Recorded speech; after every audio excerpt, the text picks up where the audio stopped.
Bienvenidos a Hablemos de Migración, el espacio donde exploramos el fenómeno migratorio. En cada episodio nos sumergiremos en conversaciones significativas, historias inspiradoras y análisis profundos sobre el impacto de la migración en nuestras vidas y el mundo que nos rodea. En este podcast, buscamos derribar mitos, desmitificar estereotipos y brindar una plataforma para las voces de aquellos que han experimentado la migración de primera mano. Hablemos de migración.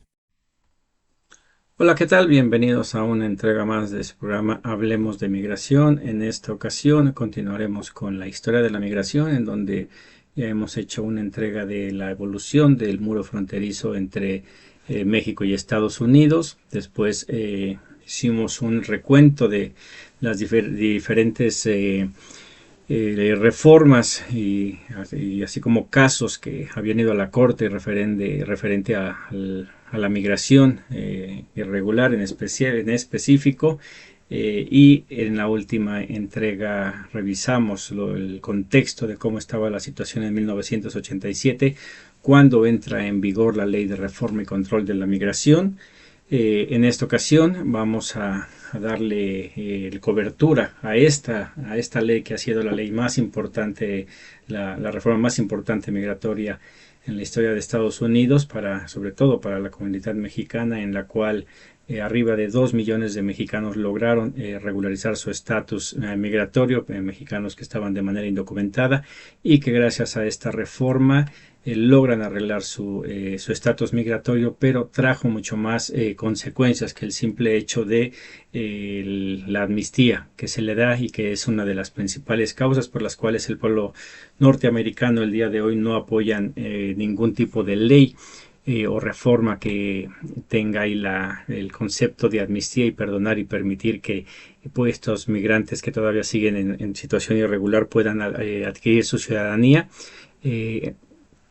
Hemos estado haciendo la labor aquí en Hablemos de Migración para contextualizar y que la gente esté enterada de lo que realmente representan estas leyes migratorias, la manera en que Estados Unidos maneja a conveniencia de ellos mismos tanto el muro como las leyes y todo lo que se mueve en torno a la comunidad migrante. En esta ocasión vamos a dar un repaso a esta ley esta reforma de 1986, mejor conocido como la amnistía del 86, la ley Simpson-Rodino, o su nombre oficial, que es la ley de reforma y control de la inmigración, la cual se pasa en 1986, pero es una ley que ya se venía trabajando desde 1978. En el 85 agarra más fuerza. Finalmente, en noviembre de 1986 se firma y básicamente entra en vigor en el 1987. Contiene 7 títulos esta reforma. El primero es el control de la migración legal, el segundo es la legalización, el tercero es la reforma de inmigración legal, el cuarto son los informes, 5, asistencia estatal para los costos de encarcelamiento de extranjeros ilegales y ciertos nacionales cubanos, el sexto, la Comisión para Estudio de la Migración Internacional y el Desarrollo Económico Cooperativo, y el séptimo es la responsabilidad federal para los extranjeros deportables y excluibles condenados por delitos. En el primer título, el control de la migración legal, tiene dos apartados: el empleo y la mejora de la aplicación de la ley y servicios, en el cual en lo referente al empleo modifica la ley de inmigración y nacionalidad, que para que sea ilegal que una persona u otra entidad contrate, incluso a través de subcontratistas, reclute o remita a cambio de una remuneración para un empleo en Estados Unidos a cualquier extranjero, a sabiendas que dicha persona no está autorizada para trabajar, o a cualquier persona sin verificar su situación laboral, o siga empleando a un extranjero a sabiendas de la situación laboral no autorizada de dicha persona. Es algo que se estipula, sin embargo todavía a la fecha es algo que no se cumple. Se crean varios mecanismos para hacer valer este apartado, esta primera parte de lo que tenía el empleo, como de lo que se buscaba. Sin embargo, queda en papel y no se no se lleva a cabo, y ahorita vamos a hablar exactamente el por qué. Porque a pesar de estar en la ley, se les puede dar vuelta y no ejercer o no aplicar esta parte. También hace que el cumplimiento de la verificación, incluidos el uso de documentación de la Agencia de Empleo Estatal, sea una defensa afirmativa ante cualquier infracción de contratación o remisión. Establece un sistema de verificación del empleo.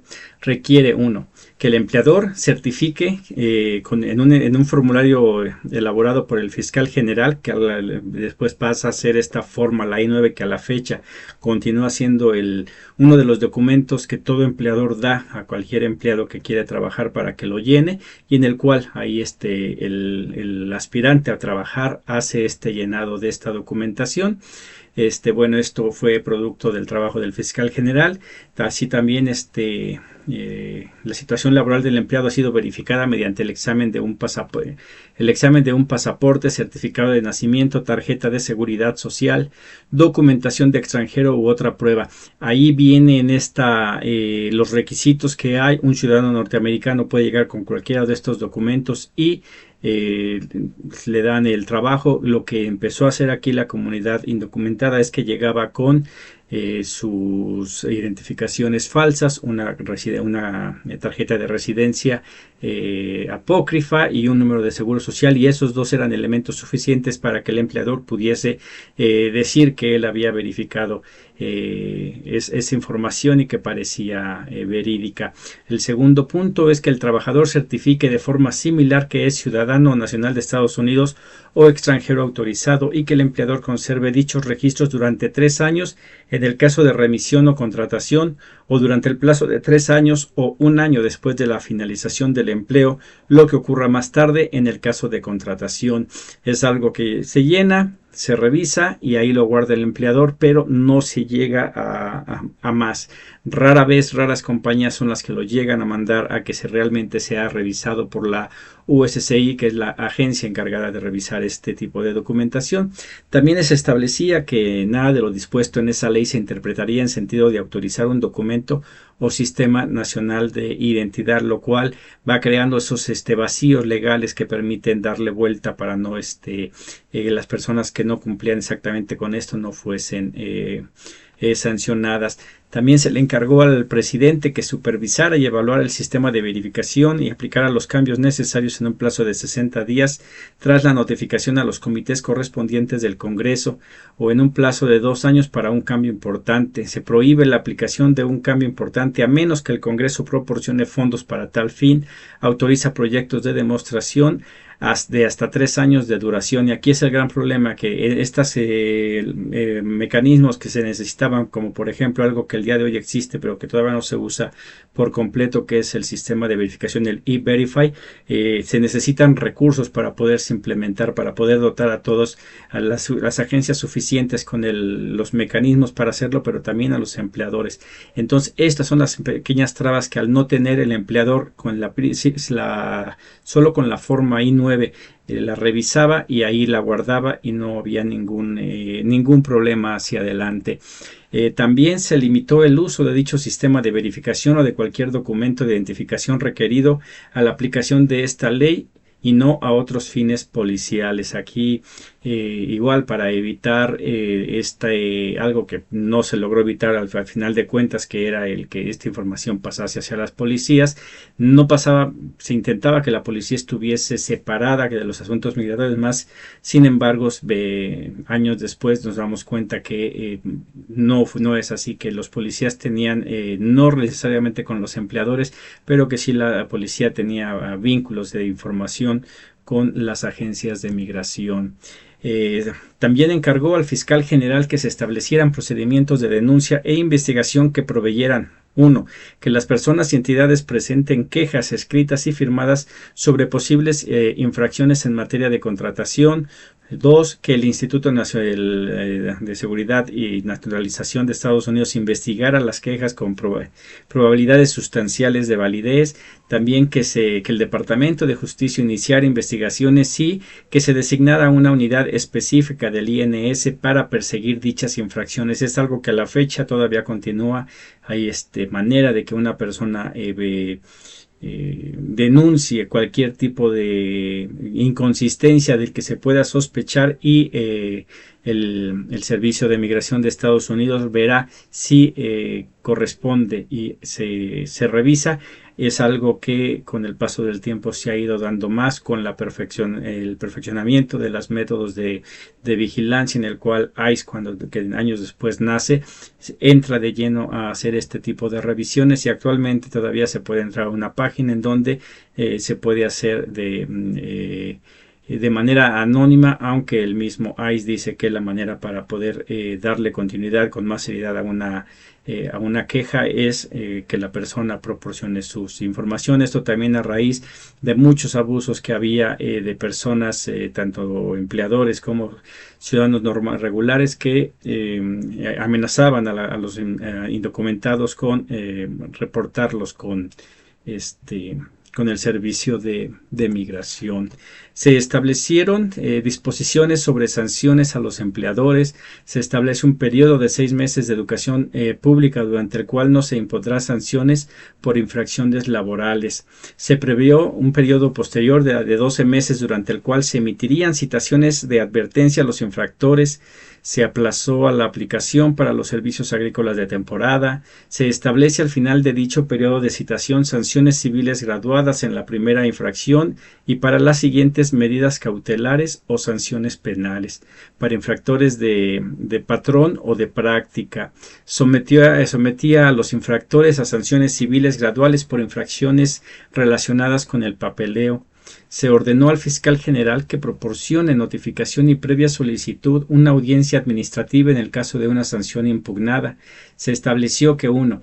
La revisión jurídica de una sanción administrativa definitiva se llevará a cabo en el Tribunal de Apelación de Estados Unidos, y 2.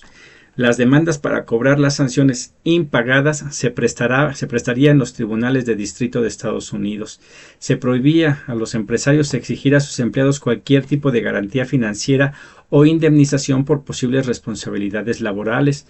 Se sometía a los infractores, previa notificación y oportunidad de audiencia, a una sanción civil por cada infracción y a la devolución de las cantidades percibidas. Se establecía que esta disposición de sanción a los empleadores prevalecería sobre las leyes estatales y locales. Aquí en la ley aparece cómo se castigaría a las personas que contratasen a indocumentados, y se intentaba proteger a los trabajadores para evitar, por ejemplo, este tipo de abusos en el que se les exigía, se les podía haber exigido algún tipo de fianza para evitar cualquier problema. Más sin embargo, en la práctica, los empleadores rara vez eran llevados ante la justicia. Todavía en los reportes de años recientes se calcula que es aproximadamente, no pasa de 15 compañías o empresas que presentan a los cuales se le investiga y se les presentan cargos por emplear a personas indocumentadas. Después haremos un análisis exactamente de dónde es, porque muchos creerían que es el mexicano indocumentado, y no necesariamente. Hay veces en el que son empresas de tecnología que traen personas de la India o de algunos otros países a trabajar y que quedan más tiempo, y que también son de las que están más en el radar, así también como ahí sí mucho indocumentado en compañías de construcción, en el que la ley claramente dice que ya sea que contraten de manera directa o por medio de intermediarios, y muchos de los contratistas para obras grandes utilizan a esta mano de obra indocumentada, muchos de ellos que se encuentran a las afueras de los Home Depot. Pero en general esta reforma lo que hace es criminalizar más y tener más problemas para los trabajadores indocumentados, sobre todo aquellos que después, vamos a ver, no logran regularizar su estatus migratorio. Migración llega y arresta a los trabajadores, y al empleador, a la hora de quererle presentar cargos, dice: a ver, yo hice el llenado de la fórmula I-9, aquí yo revisé los papeles que me enseñaron, yo no soy experto, para mí eran válidos y yo hice lo que tenía que hacer. hay una retención de impuestos que no viene plasmado en esta ley, no habla exactamente de qué es lo que se buscaba con esto del llenado de papeles, y era para que, aunque fuera un número de seguro social falso, se pudiese hacer una retención de los impuestos pertinentes, lo que crea otro problema, que es el robo de identidad, o que una persona tuviera dos seguros sociales, en el cual en algunos casos favorecía a los ciudadanos norteamericanos, porque algunos de los indocumentados que sacan documentos falsos para trabajar utilizando un número de seguro social que no les pertenece, todas esas retenciones empiezan a ir hacia ellos, los cuales les permite en el momento del retiro contar más dinero con el que gozaban por el trabajo propio, pero también crea el problema de cuando ese número de seguro social salía a perjudicar. Parte de lo que hay es en del robo de identidad o doble, el que se repetía en este número, es que algunos de los trabajadores indocumentados, por presentar este tipo de documentación y de números que se duplicaba, por ejemplo, casos como la de pensión alimenticia, el juez encargado de la ley, cuando busca quién tiene que pagar esta pensión alimenticia, va sobre el seguro social de la persona, no se fija en el nombre, y evidentemente si un ciudadano americano está siendo buscado para pagar la pensión alimenticia y detectan que en su número de seguro social en determinado lugar está trabajando, empiezan a hacer esas deducciones porque no saben que es de una persona que no es la que están buscando, y eso afecta también a los trabajadores migrantes indocumentados. Uno de los problemas que no viene especificado aquí, que no se revisa en esta ley, pero que son de las cosas secundarias que trajeron que llegaron con esta reforma. También se exigía a la Oficina General de Contabilidad que presentara al Congreso y a un grupo de trabajo creado especialmente 3 informes anuales sobre el funcionamiento del programa de sanciones a empresarios, incluida la determinación de si se había producido un patrón de discriminación por origen nacional. Estableció que si el informe llegaba a tal conclusión, el grupo de trabajo informaría de ello al Congreso, y la Cámara de Representantes y el Senado celebrarían audiencia en un plazo de 60 días. Evidentemente, por lo mismo de que todo estaba favorecía para que los empleadores no cubriesen con ese objetivo, los informes no dejaron mucho no dieron demasiado, y después vamos a ver más adelante también otra de las salidas que había en cuestión de cómo podían hacerse a un lado para las penas que este estudio podría haber hecho. Ahorita lo mencionaremos cuando lleguemos a esa lámina. Dice, también se puso fin a las sanciones y a los empleadores 30 días después de la recepción del último informe. Si esta comisión concluyese que se había producido un patrón generalizado de discriminación como consecuencia de las sanciones impuestas a los empleadores, el Congreso promulgaría una resolución conjunta dentro de dicho periodo de 30 días aprobado dichas conclusiones. También se modificó la Ley de Protección de los Trabajadores Agrícolas Migrantes y Estacionales para someter a los contratistas de mano de obra agrícola a los requisitos de esta ley a partir de 7 meses después de su promulgación. También se le encargaba al fiscal general que, en consulta con el secretario de Trabajo y el secretario de Salud y Servicios Humanos, llevase a cabo un estudio sobre el uso de un sistema telefónico para verificar la situación laboral de los solicitantes de empleo, que esto exigiese la presentación de informes al Congreso. Evidentemente, nada de eso fructificó, no había recursos suficientes, no se le dio la continuidad, y después esto pasa a ser lo que el día de hoy se conoce como E-Verify, y que ya se estaba hablando desde ese entonces, pero igual con los huecos legales que hay en esta ley, era muy difícil que se pudiese tener resultados que pudiesen informar realmente algo para que hubiera un cambio. De que hubo discriminación, claro que la hubo, empezó a haber más problemas, los trabajadores empezaron para lo que fue el pago por debajo de la mesa, no presentaban papeles, trabajaban por un salario menor, porque no tenían que hacer el llenado de la forma I-9, y entonces de esta manera algunas empresas empezaron a enriquecerse con el abuso de los migrantes. Se encargó al interventor general que se investigaran formas de reducir la falsificación de tarjetas con número de cuentas de la Seguridad Social y que informara a los comités apropiados del Congreso en el plazo de un año.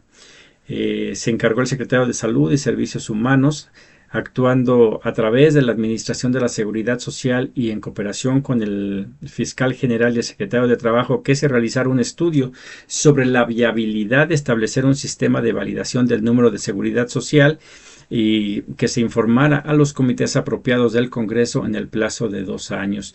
Aquí en estas dos partes, la revisión para ver lo de la falsificación de las tarjetas de identidad es algo que con el paso del tiempo se fueron sofisticando y que cada vez empezaron a ser más difíciles de falsificar, más sin embargo el crimen organizado siempre atento hallaba la manera. La actual identificación, como ya viene con más seguros, es mucho más difícil de poder falsificar, pero eso no ha impedido a que algunos empleadores, a pesar de que ven la identificación que claramente se ve que es apócrifa, la sigan aceptando.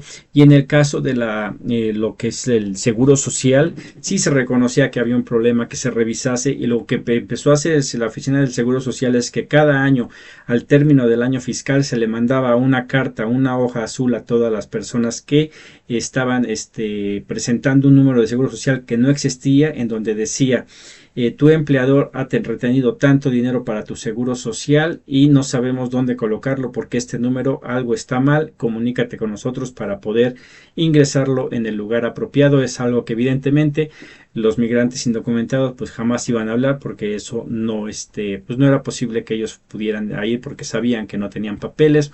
Hasta 1996 me parece se publicaba cada año cuánto dinero había que no se había reclamado por cuestiones de seguro social. Era un número bastante alto y dejan de informarlo y se sabe que hay dinero ahí que nadie ha reclamado, pero no se especifica el monto. Eso sí, la Oficina del Seguro Social admitía que era muy probable que fuera de la población indocumentada. También se exigió que las denuncias de infracciones de una práctica laboral relacionada con la migración se presentaran ante el Consejo Especial para Prácticas Laborales Desleales relacionadas con la migración. Dentro del Departamento de Justicia se prohibió la superposición de las denuncias de discriminación relacionadas con la inmigración y la denuncia de discriminación presentadas ante la Comisión para la Igualdad de Oportunidades del Empleo. Esta es esto de la igualdad de oportunidades del empleo es uno de los problemas que tenían para poder implementar esta ley, porque un empleador se arriesgaba en el momento de quitar a alguien y no darle el trabajo, porque muchos se amparaban exactamente con esto de oportunidad del empleo, y hasta la fecha es algo que continúa. En todos los trabajos hay un cartelón en donde se especifica ahí que hay oportunidad de empleo para todos, y eso obliga a que el empleador, o al menos lo obliga, le sirve de pretexto para decir: yo hice lo mejor que pude y la ley me impide no darle trabajo porque no tengo el 100% de certeza de que eso no es una persona que tiene permiso para trabajar y no me voy a arriesgar a que me demanden. Es de los huecos legales que existían. En el segundo apartado de este primer título está la mejora de la aplicación de las leyes y los servicios. Se estableció que los elementos esenciales del programa de control y reforma de la migración establecidos por esta ley eran el aumento de las actividades administrativas y de aplicación de la ley de la patrulla fronteriza, el Servicio de Migración y Naturalización y otras agencias federales apropiadas. Aquí, y cuando vimos cómo había ido evolucionando lo que fue el muro fronterizo, también el presupuesto para ir fortaleciendo a estos organismos de migración con el paso de los años fue creciendo, pero ya desde aquí se daba un salto en el que, si bien es cierto que se regularizaban a algunos migrantes, se redoblaban todavía más el impulso para frenar la migración indocumentada. Se autorizó el aumento de las asignaciones para los años fiscales 87 y 88 para el Servicio de Inmigración y Naturalización y la Oficina Ejecutiva de Revisión de Inmigración. Se obligaba a aumentar la financiación de los ejercicios fiscales 87 y 88 para la patrulla fronteriza también. Se encargó al fiscal general que, con cargo a los fondos asignados al Departamento de Justicia para el Instituto de Migración y Naturalización, se proporcionaran mejores servicios de migración y naturalización y una mayor divulgación en la comunidad y formación del personal de servicio. También se autorizaron créditos adicionales para la aplicación de la legislación sobre salarios y horas de trabajo. Se revisaron las sanciones penales por el transporte ilegal de extranjeros no autorizados a Estados Unidos. Se autorizó la creación de un fondo de emergencia de inmigración de $35 millones en el Tesoro para las actividades de aplicación de ley necesarias y los reembolsos estatales locales correspondientes. O sea, se empezaba a asignar dinero para revisar diversas disposiciones de esta ley. También después se permitió que el propietario o operador de una línea de ferrocarril, puente internacional o carretera de peaje solicitara al fiscal general que inspeccionase y aprobara las medidas adoptadas para impedir que los extranjeros cruzaran ilegalmente a Estados Unidos. Esto es de los trenes que iban de México hacia los Estados Unidos. También se estableció que dichas medidas aprobadas constituirían una prueba primera fehaciente del cumplimiento de las obligaciones contraídas en virtud de dicha ley para impedir las entradas ilegales. Se expresó el sentido del Congreso en que las leyes de inmigración y de los Estados Unidos debían aplicarse enérgicamente, cuidando al mismo tiempo de proteger los derechos y la seguridad de los ciudadanos estadounidenses y de los extranjeros. Se exigió que el Servicio de Inmigración y Naturalización contaran con el consentimiento del propietario o con una orden judicial antes de entrar a una explotación agrícola o al aire libre para interrogar a las personas y determinar si había extranjeros indocumentados. Se prohibía el ajuste de estatus a residente permanente a los infractores de las condiciones de los visados de no migrante. Y eso es lo que decía apuntaba hace un momento, en cuáles eran las armas de los empleadores, ¿no? Tenía el Instituto Nacional el Servicio de Inmigración y Naturalización tenía que preguntarle a los empleadores si podían ir pedían el consentimiento. ¿Por qué? Porque antes de esta reforma incluso después de ella también, pero sobre todo antes había demasiadas redadas. Migración llegaba, entraba a los centros de trabajo a revisar papeles y había una deportación masiva. Esto evidentemente perjudicaba a los negocios, a los patrones, y hay un acuerdo para que empiecen a pedir. Aquí en la ley esta se establece que es para los del campo, más sin embargo se empieza a hacer exactamente para cualquier otro negocio. Para todos los negocios se avisaba, se llega al acuerdo que se tenía que pedir autorización, se tenía que avisar qué día iban a ir a revisar documentación, y esto permitía a que los empleadores le avisaran a sus empleados: ¿sabes qué? Viene migración, si tus papeles están de manera irregular, mejor deja de asistir a trabajar. Es algo que se quitó por varios años, y por ahí del 2015, 16, 17 empezó nuevamente, ¿no? Empezó a haber redadas, migración llegaba a centros de trabajo y empezó a sacar a bastantes indocumentados. No se publicitó bastante, pero sí es algo que ocurrió. Bueno, y con esto llegamos al segundo título de esta reforma, lo que es la legalización, en donde se ordenó al fiscal general ajustar el estatus de residente temporal a aquellos extranjeros que lo solicitaran en un plazo de 18 meses y que demostrasen que habían entrado a Estados Unidos antes del 1 de enero de 1982 y que habían residido ahí de forma continua en situación ilegal, incluidos los cubanos y haitianos. Y es importante, y aquí se hace referencia sobre, incluyen a estos porque en otros aspectos de la ley los excluyen a estos dos, a estos migrantes de estos dos países. También se pedía que fueran admisibles por algún otro motivo, o sea, no nada más era... buscaban diferentes motivos por los cuales se pudiesen arreglar papeles para estas personas. También se autorizó un cambio de estatus similar que para determinados extranjeros que habían entrado legalmente como no inmigrantes, pero cuyo periodo de estancia autorizada finalizó antes del 1 de enero de 1982. Se establecía que en el caso de los visitantes de intercambio, el requisito de 2 años de residencia en el extranjero debería de haberse cumplido o no exigir. Y aquí vemos cómo apuntan a los migrantes que entraron de manera indocumentada, pero también aquellos que entraron con una visa o algún permiso que extendieron su estadía, pero también más del tiempo, pero también aquellos que estaban estudiando y que llevaban cierto tiempo y todavía estaban dentro de los márgenes permitidos para que estuvieran en el país. Se abría la posibilidad para que estas personas pudiesen arreglar sus papeles. Más adelante se establece aquí que se debería de haber informado a toda la gente que arreglase papeles, algo que fue muy difícil, no se logró. Años después viene como una extensión para aquellos que no habían arreglado en el 86 y pudiesen meter sus papeles. Eso fue por ahí del año a los finales de los 90, pero aquí se hablaba de quienes podían haber arreglado papeles. En otro punto se decía que se prohibía la legalización de personas condenadas por un delito grave o 3 delitos menores en Estados Unidos. Grave es cualquier delito que la pena es de más de 1 año, es lo que le llaman el felony en Estados Unidos, y el misdemeanor o delito menor son todas las bellas penas que son menores a 1 año, lo que deberían de estar.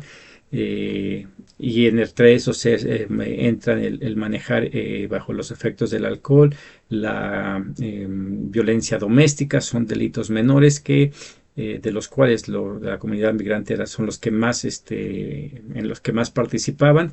Y en entonces si tenían 3 delitos menores o 1 grave, los descalificaba. Actualmente es prácticamente no hay una reforma, pero cualquier delito menor sirve para que el ICE busque a las personas y les inicie su proceso para sacarlas del país.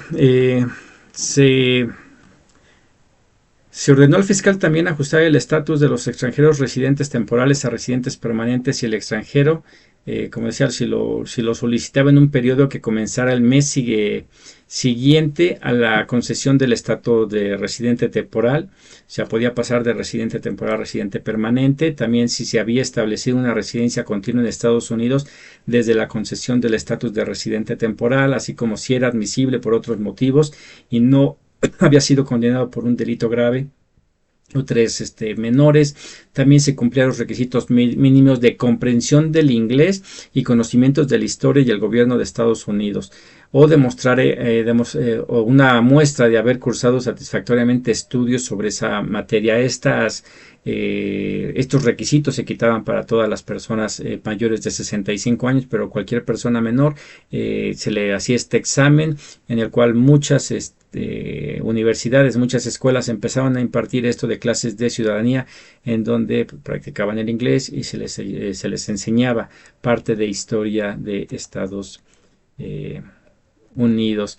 Se especificaban las circunstancias en las que el fiscal general podía poner fin al estatus de residente temporal de un extranjero.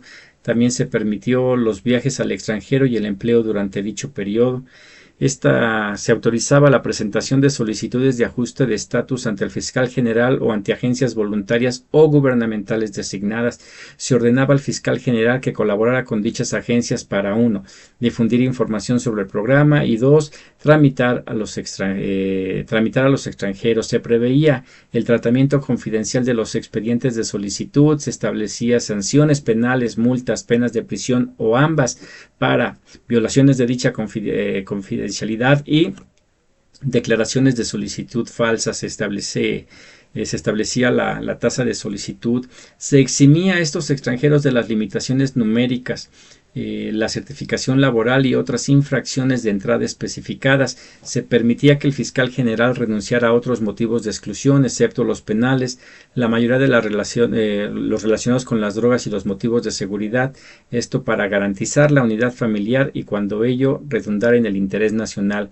O sea, aquí el fiscal general tenía la posibilidad de, a criterio, saltar algunos de los requisitos y permitirlo, salvo estas cosas, ¿no? Que era seguridad nacional, seguridad y cuestiones del narcotráfico. Se preveía la revisión administrativa y judicial de una decisión relativa a una solicitud de ajuste de estatus en virtud de esta ley.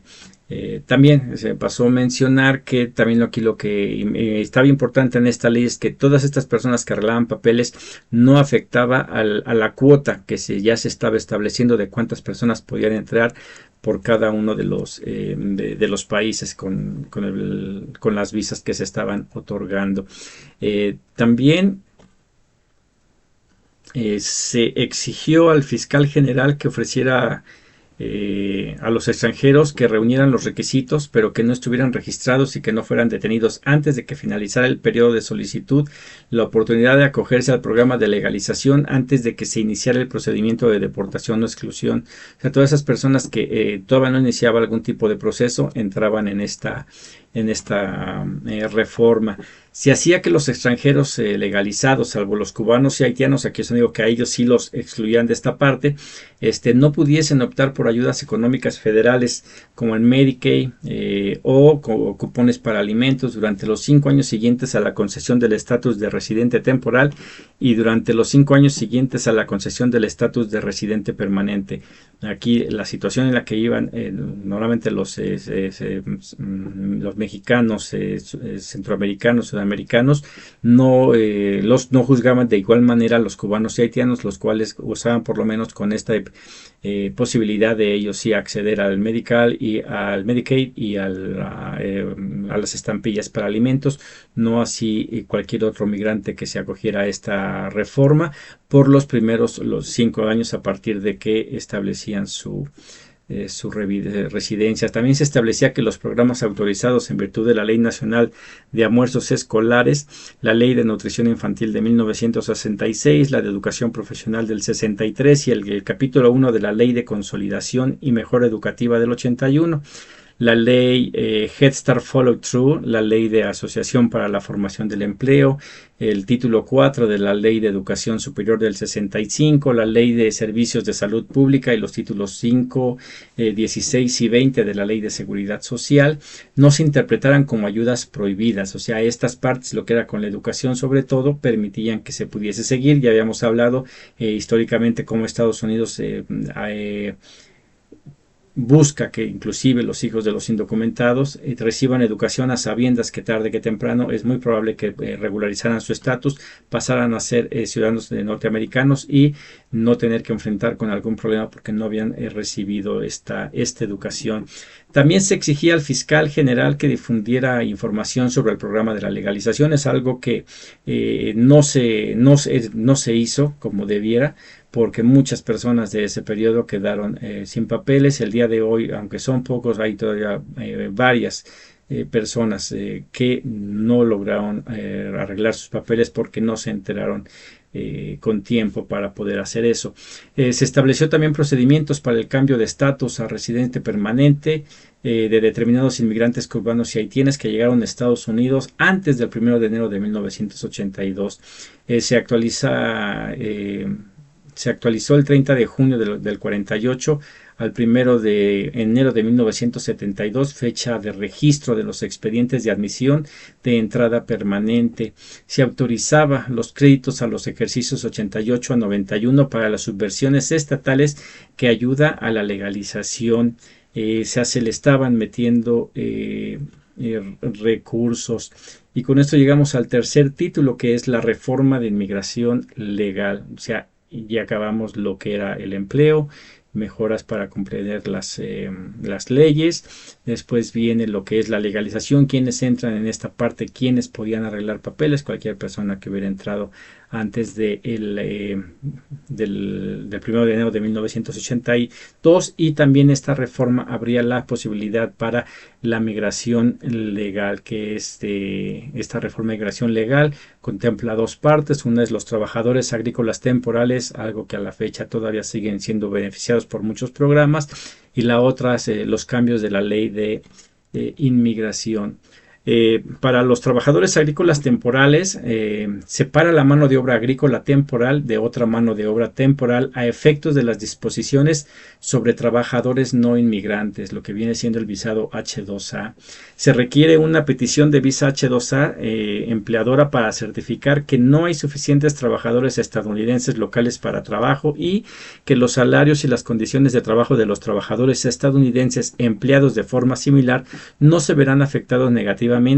Autoriza a la Secretaría de Trabajo a cobrar tasas de solicitud, y esto a la fecha todavía continúa, en el cual si hay algún sector de la industria en Estados Unidos en el cual no hay suficiente mano de obra, hay requisitos en el que el empleador puede estar solicitando empleados, y si no llegan en cierto tiempo puede solicitar que le permitan llevar trabajadores de otro país hacia Estados Unidos. Y la otra es también que estos salarios no afecten, y en el caso de los mexicanos que van hacia Estados Unidos, tanto legales como indocumentados, no afectan, porque los trabajos que van a cubrir la mayor parte del tiempo son trabajos que los ciudadanos norteamericanos en general no están dispuestos a hacer, lo cual beneficia. Más sin embargo, todo este tipo de leyes que se permiten aquí no van enfocados a este tipo de trabajo, están enfocados a lo que es las carreras científicas, tecnología o cualquier cosa que tenga que ver con la generación de bastante dinero. Y estos trabajos, como es fuera de lo que es el campo, construcción, servicios, se dejan ahí ahora sí que libre para que lo cubran los migrantes indocumentados. Es de estos huecos que existen en la ley, en el cual no hay un programa para que una persona que quiera ir a lavar platos a Estados Unidos pueda ir con un permiso de trabajo. Si que quiera ir a hacer la limpieza de los cuartos de hotel, no existe una manera en que se puedan cubrir estos trabajos por allá. Se establecía que durante 3 años las certificaciones laborales para determinados empleadores exigirían que dichos empleadores contratasen a trabajadores estadounidenses cualificados que lo soliciten hasta el final del 50% del periodo de trabajo contractual de los trabajadores H2A.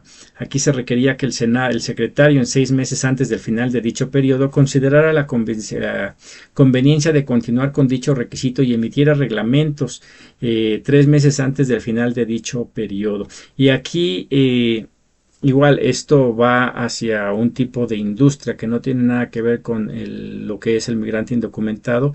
Se hace normalmente para puestos actualmente, no todo lo que es tecnología.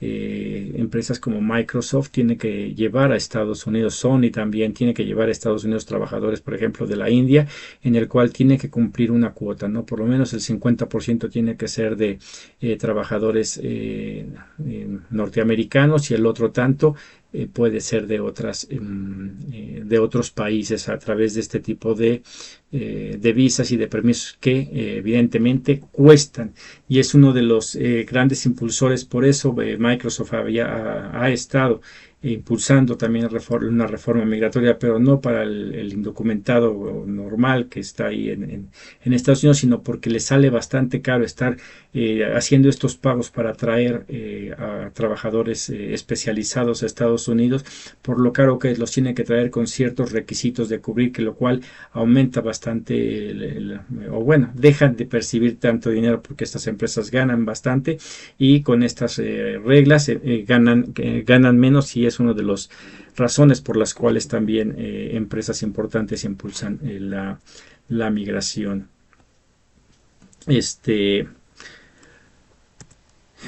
Se expresó también el sentido del Congreso de que el presidente debería de establecer una comisión asesora para consultar con México y otros países apropiados y asesorar al fiscal general en relación con el programa de trabajadores temporales.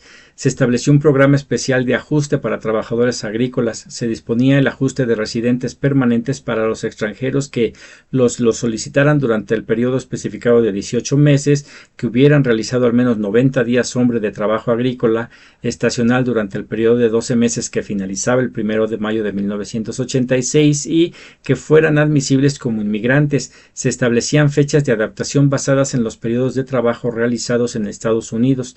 Aquí esto tiene importancia porque se pedía que con México se viera quiénes podían estar yendo a trabajar. Esto empieza a crear que con la corrupción que se genera en este ámbito, de que se llegue inclusive a cobrar para que las personas pudieran ir para allá. Había personas reclutadores que juntaban gente, programas del gobierno o afines al gobierno, los que llevaban a trabajadores. Actualmente está pasando con trabajadores que están yendo a Canadá, continúa pasando con Estados Unidos, pero aquí otra de los requisitos que ponen es el tiempo que deben de estar trabajando, y es que hay un periodo de 90 días hombre de trabajo agrícola, que es una de las maneras también en cómo muchas personas logran arreglar su situación migratoria en Estados Unidos, no necesariamente porque trabajaran en el campo, sino estos supermercados que vendían frutas, verduras y todas estos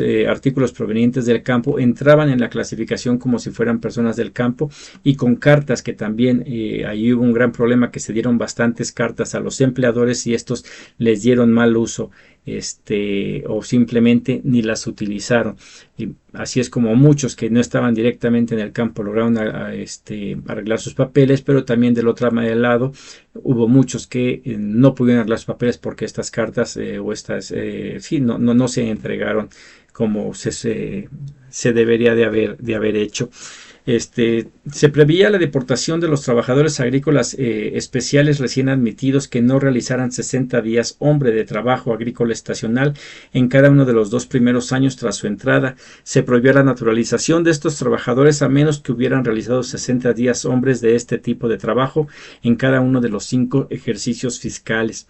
Se trataba a los trabajadores agrícolas temporales y a los trabajadores agrícolas especiales como extranjeros legalizados elegibles a efectos de la ayuda federal a entidades estatales y locales para determinar costes asociados a dichos trabajadores durante sus primeros 5 años en Estados Unidos. Se creó una comisión de trabajadores agrícolas compuesta por 12 miembros para revisar las disposiciones relativas a los trabajadores agrícolas especiales, las repercusiones de la legalización y las sanciones a los empleadores sobre el trabajo agrícola y otros aspectos del trabajo agrícola. También se exigió la presentación de un informe al Congreso en un plazo de 5 años, autorizó también los créditos para terminar la comisión al final del periodo de 63 meses que comenzaban en el mes después de la promulgación de esa ley. Se establecieron que los trabajadores agrícolas especializados serían elegibles para recibir asistencia legal bajo la ley de corporación de servicios legales. O sea, igual aquí esto de poner este límite de días era para evitar que las personas a la hora de tener un estatus de residente temporal o permanente dejasen el campo, ¿no? Algo que ha ido pasando poco a poco, que aquellos que lograron de arreglar su situación migratoria con el paso de los años dejaron de trabajar en el campo porque algunos se retiraron, porque algunos buscaron un mejor futuro ganando más dinero en otro sector, y el campo ha continuado ahora sí que siendo trabajado por los trabajadores indocumentados, y continuamente Estados Unidos saca permisos y le da papeles a personas que quieran trabajar en el campo. Pero esto es una de las trabas que había, o de los candados para que no abandonasen el campo una vez que les diesen los papeles. Se entra en el apartado B de serían otros cambios en la ley de inmigración. Se aumentó la cuota colonial anual de 600 visados a 5,000 visados. Recordemos que habíamos hablado que no repercutía esta legalización de estas personas indocumentadas, no repercutía en la dotación de visas anuales, inclusive las aumenta. algo que después bajan, pero en ese momento de 600 se van hasta 5,000. Se incluye en la definición de inmigrante especial a los hijos e hijas solteros y cónyuges supervivientes de empleados de determinadas organizaciones internacionales y a determinados jubilados de dichas organizaciones y a sus cónyuges. Se concede el estatus de no inmigrante a los padres de hijos que reciban el estatus I, mientras sean menores, y otros hijos de dichos padres de un cónyuge supervivientes con estatus I. Era bastante factible, se estaba buscando asegurar que hubiera mano de obra, que los migrantes estuvieran ahí, sobre todo lo que es el campo. Más sin embargo, esto empieza a cambiar con el paso de los años. Antes era más fácil el poder, los padres de una persona que arreglara papeles o los hijos poder arreglar. El día de hoy son trámites que tardan bastantes años en poder avanzar. Se estableció que a efectos de suspensión de la deportación no se considerara que un extranjero no había mantenido una presencia física continua en los Estados Unidos y la ausencia no se había interrumpido de forma significativa la presencia física continua. Esto pasaba porque había en ese entonces, y todavía a la fecha, ¿no?, en cuanto los sacaban a los indocumentados, volvían a entrar prácticamente al mismo día o al siguiente día. Entonces esto de que lo sacaran podía terminar esa estadía, decir yo estuve tanto tiempo y me sacaron y empezar a partir de cero el día que regresaban.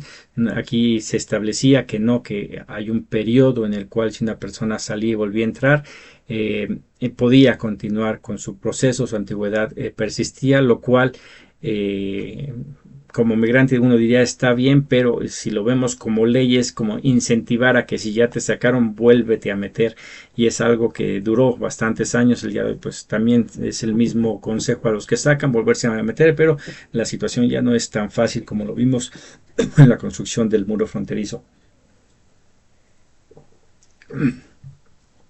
Se prohibía durante un año la admisión de tripulantes extranjeros no inmigrantes para prestar servicios durante una huelga contra el empleador para dichos extranjeros pretendiera trabajar. También era parte de estos, ya en otro, el cuarto título, que son los informes, se ordenaba al presidente que transmitiera al Congreso a más tardar el 1 de enero de 1989 y a más tardar el 1 de enero de cada 3 años en adelante un informe integral sobre el impacto de la migración y informes anuales durante 3 años sobre el empleo de extranjeros no autorizados y el programa de trabajadores agrícolas temporales. Se ordenó al fiscal y al secretario de Estado que supervisaran conjuntamente el programa de extensión de visas establecido por esa ley e informaran al Congreso dentro de 2 años. Se encargó también al presidente que presentara al Congreso un informe inicial y un segundo informe sobre el impacto del programa de legalización. Se ordenó al fiscal general que se informara al Congreso dentro de los 90 días sobre las mejoras necesarias para el INS, y también se expresó el sentimiento del Congreso de que el presidente debería de consultar con el presidente de México dentro de los 90 días sobre la implementación de esta ley y su posible efecto en los Estados Unidos de México. Esto es algo que le correspondió en ese entonces evidentemente a Ronald Reagan, que era el presidente de Estados Unidos, y en México estaba Miguel de la Madrid, recordemos un sexenio un tanto opaco, pero que se ponía ahí para dar este tipo de informes que se empiezan a dar, y ahí empieza a ver esos cambios en donde el visado vuelve a hacer a bajar el número de visas que se entregan, vuelve a subir, y así los resultados de la migración, pues empieza a ver también esto de que continúa habiendo flujo migratorio de México hacia Estados Unidos, que el problema sigue creciendo. A partir de aquí la cantidad de mexicanos, de migrantes indocumentados se eleva exponencialmente, que son de las razones por las cuales muchos ciudadanos norteamericanos, al ver los simples números y no entender lo complejo que es el fenómeno migratorio y la necesidad que tiene Estados Unidos para seguir siendo potencia mundial de esta mano de obra de calidad y a un precio muy muy accesible. Como ellos no están conscientes de estos, ven los números que se ha incrementado de manera escandalosa, están en contra de una reforma migratoria y sobre todo aquella que lleva el camino hacia la ciudadanía. Pero que es una de las labores que queremos hacer aquí, informar a la gente para que se den cuenta que sí se necesitan a los migrantes allá, que es benéfico para todas las naciones involucradas, tanto Estados Unidos, que recibe, como todos los países que expulsa migrantes. En el título quinto está la asistencia estatal para los costos de encarcelamiento de extranjeros ilegales y ciertos nacionales cubanos. Se ordenó al fiscal general que reembolsara a los estados los costos incurridos en el encarcelamiento de ciertos extranjeros ilegales y nacionales cubanos condenados por delitos graves. Esto evidentemente es para calmar la molestia de algunos estados, de algunos gobernadores, por tener que estar deteniendo y reteniendo a los migrantes. Entonces es un incentivo que se le da a estos estados, algo que años después lo vemos cómo creció esto de los centros de detención en el sexenio en el gobierno de Barack Obama, en donde los centros de detención estaban saturados, se construían uno tras otro al volverse negocios administrados por privados, en donde lo que importaba ahí el tenerlos llenos, crear más y mantenerlos llenos, porque hay mucho dinero atrás de ello, mostrando que también en Estados Unidos existe corrupción, pero en niveles muy altos. El título sexto es la Comisión para el Estudio de la Migración Internacional y el Desarrollo Económico Cooperativo. Se estableció una comisión de 12 miembros para el estudio de la migración internacional y el desarrollo económico cooperativo para examinar en consulta con México y otros países de origen del hemisferio occidental las condiciones que contribuían a la migración no autorizada, la migración a los Estados Unidos y los programas de comercio e investigación para aliviar dichas condiciones. Se requería de un informe al presidente y al Congreso en un plazo de 3 años. Se daba por terminada la comisión al momento de la presentación de dicho informe. Y aquí, evidentemente, pues los informes estuvieron ahí, pero no se tomaron medidas para solucionar ninguno de los problemas. Y eso continuó ahora sí que hasta la llegada de Andrés Manuel López Obrador aquí a México, en donde enfrenta el problema de la migración, sabe que una reforma migratoria, sabe que el problema migratorio tiene que arreglarse las causas de origen y no nada más estar cerrando fronteras, encarcelando, deportando gente. Y por eso es que le ha pedido al gobierno estadounidense que empiece, en lugar de invertir en construcción de muro, en mandar armamento, que empiece a mandar dinero para generar las condiciones para que estos países que están expulsando a su población les puedan brindar las herramientas necesarias para quedarse. Y aquí son programas que ha hecho en México López Obrador, Sembrando Vidas, Jóvenes Construyendo el Futuro, algo que ha apoyado a otros países. Se me viene ahorita Guatemala, Cuba, Venezuela acaba de estar mandando también, y El Salvador, entre otros. Y vemos cómo todos estos años ha habido, no nada más en Estados Unidos, sino a nivel mundial, estudios sobre la migración, y el principal promotor de estos flujos son los países poderosos de Estados Unidos aquí en América, pero hemos visto también un crecimiento migratorio irregular en Europa, de personas que van de Asia o de África intentando llegar hacia Europa, el cual también ha implementado el rechazo hacia los migrantes, obligando a que estos migrantes del otro lado del mundo tengan que empezar a cruzar hacia América, y el día de hoy los empezamos a ver en un número cada vez más grande aquí en México, en su camino para llegar a Estados Unidos. El título 7, la responsabilidad federal para los extranjeros deportables y excluibles condenados por delitos. Este es el último título. Aquí se establecía la deportación expedita de los extranjeros condenados por delitos. Se proporcionaba la identificación de instalaciones del Departamento de Defensa que podrían estar disponibles para encarcelar a extranjeros deportables o excluibles. Y aquí pues es algo de lo que en tiempos recientes se empezó a hacer con la entrada del título 42, del título 8, en el cual el 42 utilizan lo de la emergencia sanitaria para decir no recibo a nadie, los regreso. México es el país que sale al quite y empieza a contener a esta migración por diferentes factores, en el cual nosotros vemos que ha sido algo positivo por muchas razones. Se tiene que perfeccionar esta contención migratoria, pero las condiciones de los migrantes que pasaban por México eran bastante deplorables. Haremos también un análisis sobre eso históricamente, cómo fue evolucionando, pero también aquí es cómo sacarlos en automático. Título 8 es igual, si no pides una solicitud de asilo, en el momento en el que llegues, si no cuentas con esa solicitud que tenías que haber hecho por medio de una plataforma digital, te voy a regresar de expedito. Ya desde aquel entonces empezaba a ver la manera de poder sacarlos de manera rápida, hasta por ahí del 2000, que es 2010, en donde se ve este negocio que es el mantenerlos en centros de detención para justificar números. Durante el gobierno de Barack Obama empiezo a detener gente, los dejo encerrados y les inicio procesos para poder sacarlos, cosas que malas manera de administrar, que el día de hoy tiene hecho loco a los juzgados en materia de migración, con un atraso de muchos años en toda la cantidad de trabajo que tienen para poder resolver todos los casos que continúan creciendo. Pues con eso llegaríamos al final de este programa, en donde pues intentamos dar un contexto de todo lo que es lo que cubría esta reforma de 1986. Cosas muy importantes que generó esto es el que todos los indocumentados, o la mayoría de los indocumentados, pudiesen pagar sus impuestos, más recaudación para el Estado.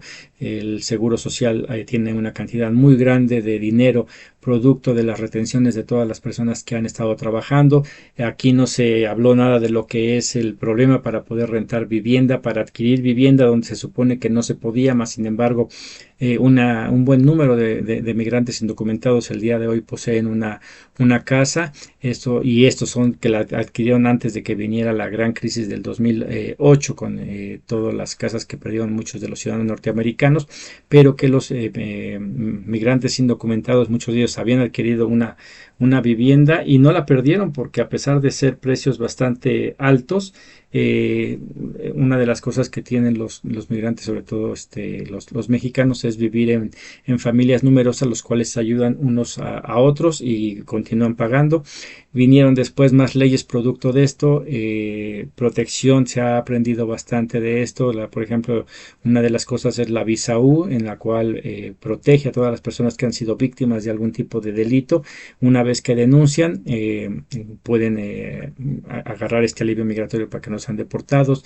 Viene el programa de DACA para los hijos de personas indocumentadas que los llevaron desde muy niños y que no son no conocen México, no conocen sus lugares de origen, para los que no son de México, y que este programa ayuda, ¿no?, para por lo menos tener una certeza de que no serán deportados si son agarrados por migración, pero que se ha utilizado como juego político, sobre todo por el Partido Republicano, específicamente por Donald Trump, para intentar quitarlos, y es un miedo en el que están viviendo. Esta fue la reforma de 1986, de aquí derivan muchas otras cosas de las cuales continuaremos hablando aquí en Hablemos de Migración.